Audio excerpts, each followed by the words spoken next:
So let's talk about payment. Let's talk about those compensation things. So tell me about the compensation thing. Was there ever, that is interesting. And so for our listeners out there, like if you want to segue into that, like what do you pay your associate, which are all the discussion, and then what do you pay your associate who's your child?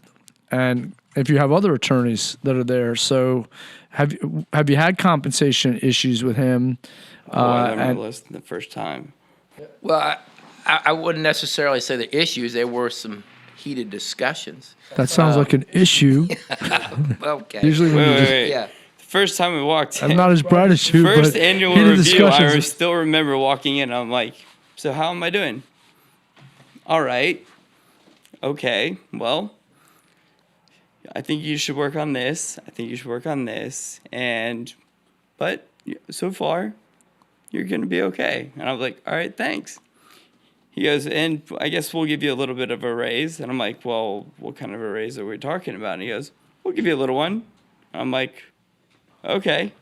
And he goes, so we got a deal? I'm like, yeah, we got a deal. And then he goes, you got to learn to negotiate.